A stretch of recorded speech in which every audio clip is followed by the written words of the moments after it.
Hello students, my name is Preeti. आज हम class 12 physics में चैप्टर नंबर 12 का लेक्चर नंबर 3 करने जा रहे हैं। इस लेक्चर में मुझे जिस टॉपिक को कवर करना है वो है spectral series of hydrogen atom.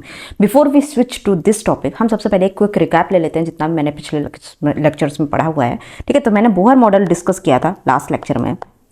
Bohr model में मैंने रेडियस और वेलोसिटी को कैलकुलेट कर लिया था। अच्छा, इसका मैंने जो पाथ डिफरेंस आपको बताया था वो 2 pi r equal to n lambda के बराबर होता है, और जो उसका एंगुलर मोमेंटम होता है एन एच अपॉन 2 पाई, यहाँ पे एंगुलर मोमेंटम होगा आपका एम वी आर के बराबर। ठीक है, उसका जो एनर्जी डिफरेंस होगा E2 minus E1 equal to h nu, और यहाँ पे रेडियस आपने जो कैलकुलेट की थी n square H square upon 4 pi square M k Z ई स्क्वायर, ये इसकी रेडियस थी। और इसको कैलकुलेट करने के बाद सारी वैल्यूज कांस्टेंट की वैल्यू पुट करने के बाद आपकी जो रेडियस निकल के आते 0.53 n square by z angstrom, ये आपकी रेडियस थी। यहाँ पे आप देख रहे हैं कि आर का जो डायरेक्टली प्रोपोर्शनल है वो n square number of orbit पर डिपेंड कर रही है। ठीक है, इसी तरह मैंने वेलोसिटी की वैल्यू निकाली थी। वेलोसिटी हम लोगों ने किस तरह से निकाली थी, v इक्वल टू 2 पाई के Z E square by n h. ठीक है, तो यहाँ पे जो वेलोसिटी की वैल्यू आप यहाँ पे कॉन्स्टेंट्स को बाहर कर लेंगे तो 1/137 सी जेड बाई एन। ठीक है, तो यहाँ पे ये जो आपकी वेलोसिटी निकल गई v आपकी नंबर ऑफ ऑर्बिट पे इनवर्सली रिलेशन पे डिपेंड कर रही है। ठीक है, तो सबसे पहले हम r और नंबर ऑफ ऑर्बिट पे हम लोग ग्राफ ड्रॉ कर लेंगे। This is r and this is number of orbit. इसका जो ग्राफ होगा, देखिए r directly proportional to n square, तो इसका पैराबोलिक ग्राफ होगा डायरेक्टली इंक्रीजिंग। ठीक है, अभी इसी तरह v और n का अगर आपको वेलोसिटी और ये नंबर ऑफ ऑर्बिट का ग्राफ ड्रॉ करना है तो ये होगा रेक्टेंगुलर हाइपरबोला ग्राफ। ठीक है, इसका जो ग्राफ होगा कुछ इस तरह से होगा। ठीक है, तो ये दोनों v is inversely proportional to 1/n और यहाँ पे r is directly proportional to n square. इस तरह से इनके ग्राफ हो गए। अब हम लोग बात करते हैं एनर्जी ऑफ इलेक्ट्रॉन की। Next topic is energy of electron. ठीक है, तो इसकी एनर्जी ऑफ इलेक्ट्रॉन हम कैसे निकालें। अच्छा, काइनेटिक एनर्जी होती क्यों है, due to motion of electron. और काइनेटिक एनर्जी हम लोगों ने आज तक जो फॉर्मूला पढ़ा है वो 1/2 mv स्क्वायर। ठीक है, अच्छा ये जो मोशन होता है, ठीक है, ये इसको जब हम इसके फोर्स को बैलेंस करें, जैसे ये आपका कोई न्यूक्लियस है। ठीक है, न्यूक्लियस का जो होता है प्रोटॉन का जो होता है वो जेडी, और ये इलेक्ट्रॉन इसके ऑर्बिट्स में चक्कर लगा रहा है। तो इसका जो हमने कैलकुलेशन किया mv square by R equal to K Z E square by R square, तो यहाँ पे जो mv स्क्वायर आपका आएगा K Z E square by R, तो यहाँ पे यही इसकी, अगर मैं इसको काइनेटिक एनर्जी के फॉर्म में लिखना चाहूँ, ठीक है, तो यहाँ पे मेरा क्या आ जाएगा 1/2 के काइनेटिक एनर्जी आपकी जो आएगी 1/2 k Z E square by are, ये आपकी काइनेटिक एनर्जी आ गई। ठीक है, अब पोटेंशियल एनर्जी अगर मुझे कैलकुलेट करनी होगी, ठीक है, पोटेंशियल एनर्जी होती क्या है actually, potential energy equal to minus K Z E square by are, ये आपकी पोटेंशियल एनर्जी है निगेटिव में। ठीक है, आपने काइनेटिक एनर्जी निकाल दी, पोटेंशियल एनर्जी निकाल दी, अब मुझे निकाल दी इसकी टोटल एनर्जी। टोटल एनर्जी अगर मैं इसकी कैलकुलेट करूंगी, total energy is equal to kinetic energy plus potential energy. तो यहाँ पे काइनेटिक एनर्जी है K Z E square by 2r minus K Z E square by R, इसको कैलकुलेट कर देंगे minus K Z E square by 2r, ये आपकी आ गई टोटल एनर्जी। अब इसका टोटल एनर्जी का जो रिलेशन है, negative sign shows their attraction between electron and nucleus. ठीक है, ये नेगेटिव क्यों आई है, negative sign shows the attraction between electron and nucleus और इलेक्ट्रॉन के बीच में अट्रैक्शन। अच्छा, यहाँ पे काइनेटिक एनर्जी आपकी जो निकल के आई है वो है नेगेटिव ऑफ टोटल एनर्जी। ये आपको बहुत इंपॉर्टेंट थिंग है जो आपको याद में रखनी है। ठीक है, और टोटल एनर्जी आपकी क्या है, पोटेंशियल एनर्जी में क्या रिलेशन है, पोटेंशियल एनर्जी डिवाइडेड बाई 2। अगर आप टोटल एनर्जी को इससे डिवाइड कर दें तो पोटेंशियल एनर्जी आपकी आ जाएगी। अगर आपको पोटेंशियल एनर्जी कैलकुलेट करनी है तो ट्वाइस ऑफ टोटल एनर्जी, इस तरह से आप पोटेंशियल एनर्जी को कैलकुलेट कर सकते हैं। ठीक है, अब इसके बाद हम लोग एक न्यूमेरिकल इसका देख लेते हैं, kinetic energy of an electron. Next numerical is kinetic energy of an electron revolving in an orbit is 3.4 electron volt. Find total energy and potential energy. ठीक है, तो सबसे पहले हम लोग काइनेटिक एनर्जी निकालें। काइनेटिक एनर्जी होती क्या है, नेगेटिव और टोटल एनर्जी। ठीक है, तो टोटल एनर्जी आपको, काइनेटिक एनर्जी आपको गिवन है, तो टोटल एनर्जी आपको निकलेगी माइनस 3.4 इलेक्ट्रॉन वोल्ट, ये आपकी निकल आई टोटल एनर्जी। अब मुझे निकालनी पोटेंशियल एनर्जी। पोटेंशियल एनर्जी क्या होती है, ट्वाइस ऑफ टोटल एनर्जी, तो नेगेटिव ऑफ 3.4 मल्टीप्लाइड बाई 2। ठीक है, 2 4 8, 2 3 6.4, नेगेटिव ऑफ 6.8 इलेक्ट्रॉन वोल्ट, ये आपकी पोटेंशियल एनर्जी निकल के आ गई। तो इस तरह से आपको रिलेशन उसकी याद रखने की किस तरह से डिपेंड कर रही है, मतलब किसकी कितनी इक्विवेलेंट होती है। ठीक है, ये आप अगर ध्यान में रखेंगे तो इसकी कैलकुलेशन आप लोग करें। अब हम लोग एनर्जी ऑफ इलेक्ट्रॉन की कैलकुलेशन कर लेते हैं। Next topic is energy of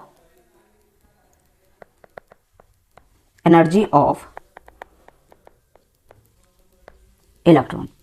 energy of electron के लिए सबसे पहले आप ये बताइए कि यहाँ पे एनर्जी जो मैंने निकाली थी काइनेटिक एनर्जी वो कितनी दिखी थी, माइनस का टोटल एनर्जी कितनी थी, minus K Z E square upon 2r। ठीक है, तो आर आपका क्या था, n square H square upon 4 pi square M k Z ई स्क्वायर, ये आपकी रेडियस थी। तो ई में हम इस आर की वैल्यू को पुट कर देंगे, तो के माइनस का k Z E square by 2 n square H square upon 4 pi square M k Z E square. आपने सारी वैल्यू को पुट किया तो यहाँ पे मेरा एनर्जी आई e is equal to minus का 2 पाई स्क्वायर एम के स्क्वायर जेड स्क्वायर ई की power 4 upon n square H square. ठीक है, तो यहाँ पे एनर्जी की वैल्यू में हम जितनी कांस्टेंट वैल्यू उनको बाहर कर लेंगे, negative of 2 pi square M के स्क्वायर ई की पावर 4 अपॉन एच स्क्वायर, यहाँ पे आया z square by n square. तो एनर्जी इन सारी कांस्टेंट की वैल्यू पुट करने के बाद आपकी जो वैल्यू आएगी negative of 13.6 upon n square Z square electron volt. ठीक है, अब आप देख, आपको याद होगा कि जो वेलोसिटी मेरी थी वो जेड बाई एन पे डिपेंड थी, यहाँ पे जो वी स्क्वायर होगा तो जेड स्क्वायर बाई एन, इस तरह से आप लोग याद रख सकते हैं। ठीक है, अब स्पेशल केस हम लोग इसके देख लेते हैं, special case of hydrogen atom. Special case for hydrogen atom. ठीक है, फॉर हाइड्रोजन एटम क्या होगा, for h atom z equal to 1, तो e equal to negative of 13.6 upon n square electron volt. ठीक है, ये इसकी एनर्जी थी जो आपने क्या किया, जेड की वैल्यू पुट की हाइड्रोजन एटम के लिए। ठीक है, आपने ऑर्बिट से मतलब नहीं, अगर आपको फर्स्ट ऑर्बिट की निकालनी होगी, फॉर फर्स्ट ऑर्बिट, तो फर्स्ट ऑर्बिट की क्या होगी, माइनस का 13.6 इलेक्ट्रॉन वोल्ट। अगर आपको सेकेंड ऑर्बिट की निकालनी है, E2 इक्वल टू माइनस का 13.6 अपॉन 4 माइनस का 3.4 इलेक्ट्रॉन वोल्ट। इसी तरह आप E3 की वैल्यू निकालते हैं, माइनस का 13.6 upon 9 equal to minus of 1.51 electron volt. इस तरह से आप इनकी सारी वैल्यूज को, एनर्जी की वैल्यूज को हर ऑर्बिट में कैलकुलेट कर सकते हैं। अब मुझे अगर इसका ग्राफ बनाना होगा तो E और N का जो ग्राफ बनेगा आपका, ये आपका एनर्जी y एक्सिस पे, यहाँ पे आपका है नंबर ऑफ ऑर्बिट। तो E का जो रिलेशन है, E is inversely proportional to N square, तो इसका जो ग्राफ बनेगा वो पैराबोलिक ग्राफ होगा। ठीक है, ये E और N का ग्राफ है। ठीक है, तो अब हम लोग बात कर लेते हैं spectral series of H atom. Spectral series, next topic is spectral series of hydrogen atom. सबसे पहले हम लोग यहाँ पे ये कैलकुलेशन देखेंगे कि एनर्जी जो मैंने कैलकुलेट की थी, E इक्वल टू माइनस का 2 पाई एम के स्क्वायर जेड स्क्वायर ई की power 4 upon n square Z square n square H square. When electron make transition from higher energy level to lower energy level, it does so with the emission of photon, मतलब ये photon को emit कर देगा। ठीक है, जब कहां से आएगा, जब इसका ट्रांजिशन होगा हायर एनर्जी से लोअर एनर्जी में, तो ये फोटोन को एमिट कर देगा। ठीक है, जब एमिट करेगा और अगर ये जाएगा लोअर से हायर तो एब्जॉर्ब करेगा। तो सबसे पहले हम यहां पे लिख लेते हैं, when electron makes a transition from higher energy level to lower energy level, it does so with the emission of photon E2 minus E1 is equal to h nu। ठीक है, तो यहाँ पे वैल्यूज अब पुट करेंगे, 2 pi negative of 2 pi square M के square Z square ई की power 4 upon N2 square H square, plus का माइनस माइनस प्लस हो जाएगा, 2 पाई स्क्वायर एम के स्क्वायर जेड स्क्वायर ई की power 4 upon N1 square H square. ठीक है, तो यहाँ पे ये इसका होगा h न्यू। तो for hydrogen atom, for H atom Z will be 1। ठीक है, तो यहाँ पे वैल्यू पुट कर देंगे, माइनस का 2 पाई स्क्वायर एम के स्क्वायर ई की power 4 upon N2 square H square plus 2 pi square M के स्क्वायर ई की power 4 upon N1 square H square is equal to h nu. ठीक है, तो इनमें हम जितनी कांस्टेंट वैल्यू उनको बाहर कर लेंगे, तो यहाँ पे मेरा आ जाएगा 2 पाई स्क्वायर एम के स्क्वायर ई की power 4 upon h square 1 by N1 square minus 1 by N2 square is equal to h nu. ये जो जितना है, अच्छा एंगुलर वेव नंबर क्या होता है, एंगुलर वेव नंबर होता है आपका 1 बाई लैम्डा। तो यहाँ पे हम देखिए, यहाँ पे एनर्जी जो होगी SC बाई लैम्डा, हम मतलब फ्रीक्वेंसी को 1 बाई लैम्डा से रिप्लेस, C बाई लैम्डा से रिप्लेस कर सकते हैं। एंगुलर वेव नंबर होता है 1 बाई लैम्डा। ठीक है, और जो फ्रीक्वेंसी होती है वो C बाई लैम्डा होती है, equal to 2 pi square M के स्क्वायर ए की power 4 upon h square 1 by N1 square minus 1 by N2 square. ठीक है, तो यहाँ पे 1 by lambda is equal to 2 pi square M के स्क्वायर ई की power 4 upon c h cube 1 upon n1 square minus 1 by n2 square. ठीक है, तो यहां तक आप लोग इसको कैलकुलेट कर सकते हैं। अब यहाँ पे ये जो कांस्टेंट आपका है पूरा टर्म, ये है आपका रिडबर्ग कांस्टेंट। ये जितना वैल्यू है आपका, this is called Rydberg constant which is replaced by r. जब आप इसकी जो वैल्यू कैलकुलेट होके आती है वो वैल्यू होती है 1.0973, r is equal to 1.0973 into 10 to the power 7 metre inverse. ठीक है, ये और देखिए ऑर्बिट नंबर से तो मुझे कोई फर्क नहीं पड़ता, तो जो लैम्डा होगा, लैम्डा का जो यूनिट होगा वही इसका रिडबर्ग का होगा। तो 1 by lambda is equal to r is equal to 1 by n1 square minus 1 by n2 square. तो एंगुलर वेव नंबर आपका क्या हो जाएगा, r 1 by n1 square minus 1 by n2 square. ये आपका मोस्ट इंपॉर्टेंट फॉर्मूला है। अब इसके बाद हम लोग लाइनमैन और बामर, पार्शियल, ब्रैकेट, ये सारी सीरीज के बारे में पढ़ लेते हैं। Angular wave number is equal to r 1 by n1 square minus 1 by n2 square. This is the angular wave number. अब हम लोग बात करते हैं लाइमन सीरीज क्या होती है। लाइमन सीरीज में क्या होता है कि जो आपका जो इलेक्ट्रॉन होता है, ठीक है, वो फर्स्ट ऑर्बिट में गिरता है, मतलब फर्स्ट कहीं से भी गिरता है वो फर्स्ट ऑर्बिट में गिरता है। अगर वो सेकंड से फर्स्ट, थर्ड से फर्स्ट, यानी कि यहाँ पे जो वैल्यूज होगी लाइमन सीरीज,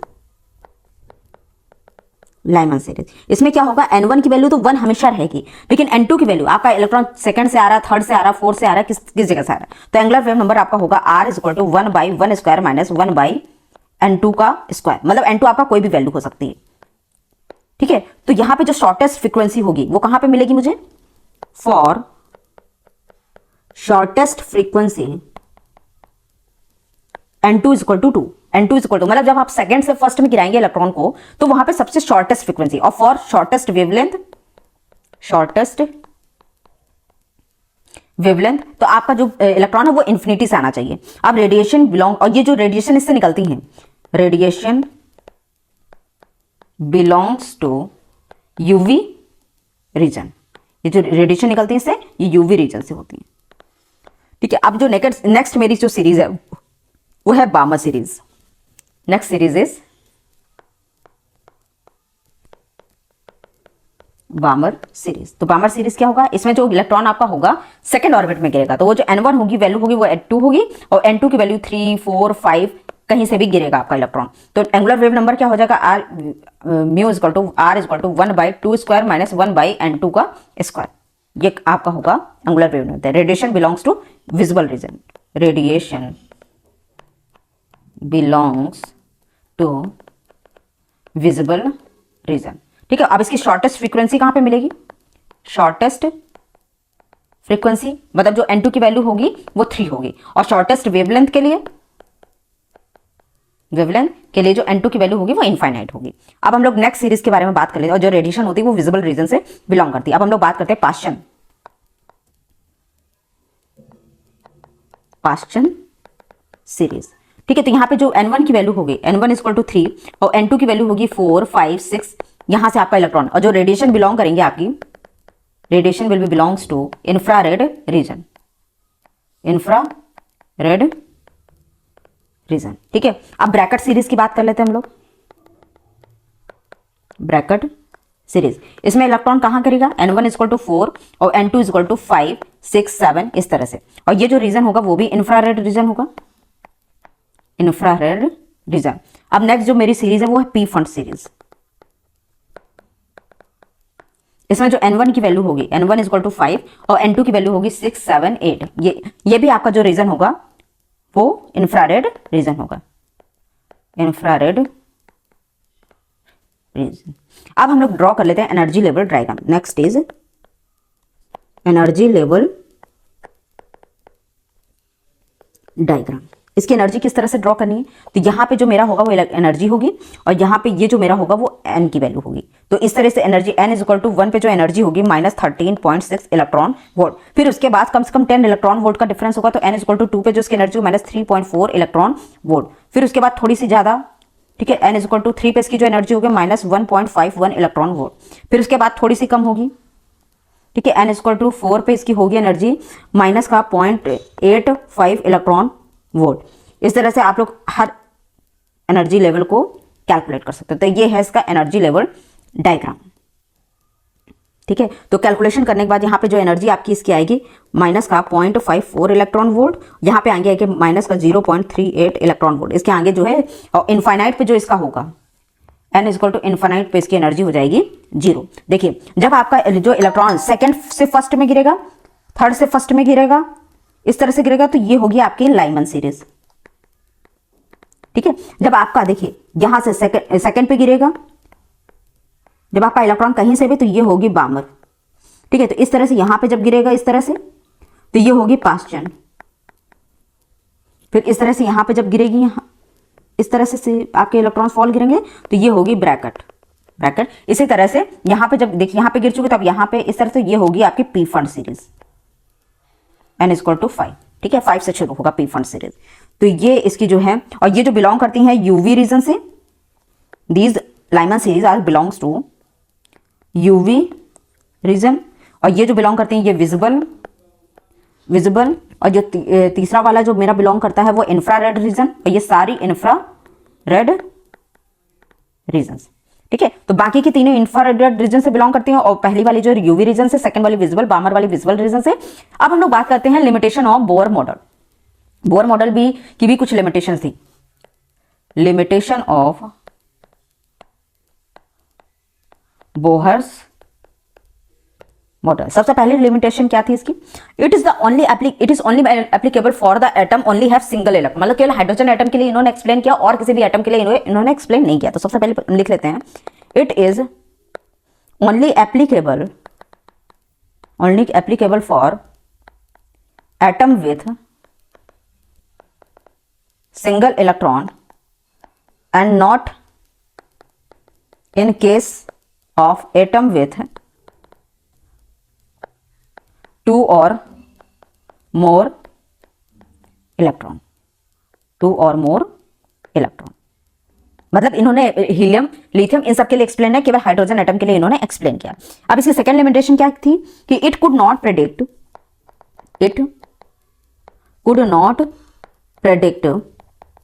वाई ओनली, केवल सर्कुलर ऑर्बिट में ही क्यों रिवॉल्व करते हैं, जबकि इनका जो पाथ हो सकता है इलिप्टिकल ऑर्बिट भी हो सकता है इनका। Only circular orbit are there while orbits can be elliptical।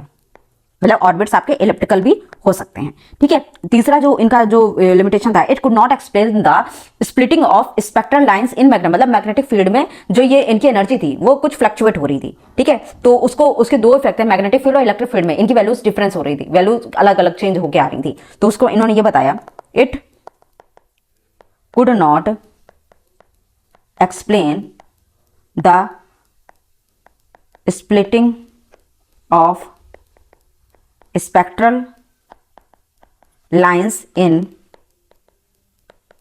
Magnetic field. Magnetic field में जो इफेक्ट देखने को मिलता है वो Zeeman effect and electric field में जो डिफरेंस देखने को मिलता है, एंड इलेक्ट्रिक फील्ड में जो देखने को मिलता है वो उसे हम लोग बोलते हैं स्टार्क इफेक्ट। जो स्पेक्ट्रल सीरीज में जो डिस्टर्बेंस आप देखते हैं वो इलेक्ट्रिक फील्ड और मैग्नेटिक फील्ड में जो स्पेक्ट्रल सीरीज में कुछ चेंजेस देखने को मिलते हैं उसी को हम लोग बोलते हैं स्टार्क इफेक्ट और जीमान इफेक्ट। ठीक है, अब हम लोग अगला जो पढ़ने जा रहे हैं वो है excitation energy. Next topic is excitation energy. Excitation energy क्या होती है? The energy required to jump an electron from lower energy level to higher energy level. इसको एक्साइटेशन, मतलब लोअर से हायर में चले जाएगा तो इलेक्ट्रॉन जो एक्साइट हो जाते हैं। The energy required to jump on electron from lower energy level to higher energy level, this is called excitation energy। और for hydrogen atom के लिए अगर मुझे लिखना होगा तो E2 minus E1 is equal to what? तो E2 minus E1 is equal to 3.4 electron volt. 3.4 electron minus का नेगेटिव ऑफ 13.6 इलेक्ट्रॉन वोल्ट। इनकी जो सेकंड और थर्ड इन दोनों की जब हम लोग लिखेंगे वैल्यूज को तो यहाँ पे होगा 13.6 माइनस 3.4 इलेक्ट्रॉन वोल्ट, तो इसकी वैल्यू आएगी 10.2 इलेक्ट्रॉन वोल्ट। ये है first excitation energy. This is called first excitation energy. ठीक है, अब सेकेंड एक्साइटेशन एनर्जी अगर मुझे निकालनी होगी, सेकेंड एक्साइटेशन एनर्जी अगर निकालेंगे तो E3 से E1 का जो डिफरेंस होगा, ठीक है, E3 और E1 का, तो माइनस ऑफ 1.51 माइनस 13.6, ठीक है, इसको जब कैलकुलेट करेंगे तो ये आएगा 12.09 इलेक्ट्रॉन वोल्ट। ये होगी आपकी सेकेंड एक्साइटेशन एनर्जी स्टेट। अब हम लोग नेक्स्ट टॉपिक देख लेते हैं, ionisation energy. Next topic is ionization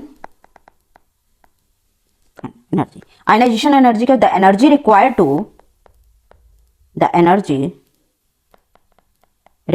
to knock the electron out of the atom, मतलब इलेक्ट्रॉन आपका उस एटम से बाहर चला जाता है। E इनफाइनाइट माइनस E1, तो ये क्या होगा 0 माइनस 13.6 इलेक्ट्रॉन वोल्ट, तो ये आपका हो जाएगा 13.6 electron volt. This is the ionisation energy, ionisation energy, ठीक है, जिसमें इलेक्ट्रॉन जो है वो आपके एटम से बाहर चला जाएगा, तो ये इसकी आयनाइजेशन एनर्जी है। तो आज का लेक्चर मेरा यहीं पे खत्म होता है। If you like this video please share and subscribe. Thank you.